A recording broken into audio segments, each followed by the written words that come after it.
ದೊಡ್ಡಬಳ್ಳಾಪುರದಲ್ಲಿ ಜಾತ್ಯತೀತ ಜನತಾ ದಳ ಮುಗ್ದೇ ಹೋಗ್ಬಿಡ್ತು ಅಂತಿದ್ರಲ್ಲ, ಯಾಕೆ ಮುಗ್ದೋಗೈತೆ ನಾನು ತೋರಿಸ್ತೀನಿ ನೋಡಿ 8ನೇ ತಾರೀಕು ಅನ್ನೋ ಆ ಮಟ್ಟಕ್ಕೆ ಬರ್ತಾ ಇದ್ದಾರೆ. ಒಂದು ವಾರದಿಂದ ಪ್ರತಿ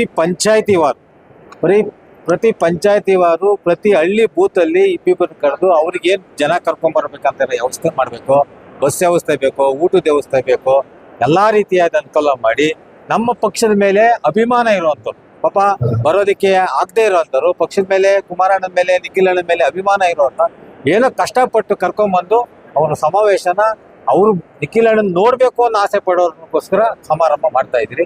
ಮುಖ್ಯವಾಗಿ ನಾವೇನಿವತ್ತು ನಿಖಿಲಣ್ಣರ ಒಂದು ಕನಸೇನಿತ್ತು, ಇಡೀ ರಾಜ್ಯಾದ್ಯಂತ ಸುಮಾರು ಇವಾಗ ಅವಾಗಲೇ 80-85 ವಿಧಾನಸಭಾ ಕ್ಷೇತ್ರಗಳಲ್ಲಿ ಅವ್ರದೇ ಆದಂತ ಒಂದು ಸಂಘಟನೆಯ ಒಂದು ಗುರಿಯನ್ನು ಇಟ್ಕೊಂಡವ್ರೆ. ಇವತ್ತು ಎಲ್ಲ ಕಡೆ ನೋಡಿರ್ಬೋದು ನೀವು, ಅವ್ರು ಹೋಗಿದ್ದು ಕಡೆ ಎಲ್ಲಾ ಸಭೆ ಸಮಾರಂಭಗಳು ಯಶಸ್ವಿಯಾಗಿವೆ.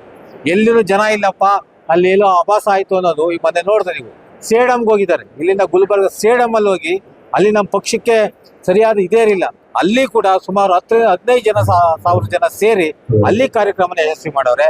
ಆಮೇಲೆ ಕಿತ್ತೂರು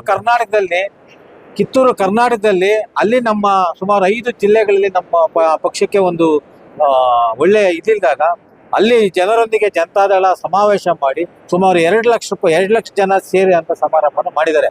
ಕಾರಣ ಏನು ಅಂದ್ರೆ ಅವರು ಈ ಬೆಂಗಳೂರು ಹತ್ರ ಇರುವಂತ ನಮ್ಮ ಬೆಂಗಳೂರು ಗ್ರಾಮಾಂತರ ಜಿಲ್ಲೆಯಲ್ಲಿ ನಮ್ಮ ಪಕ್ಷಕ್ಕೆ ಅದರದೇ ಆದಂತ ಒಂದು ಬಲಿಷ್ಠ ನೆಲೆ ಐತೆ.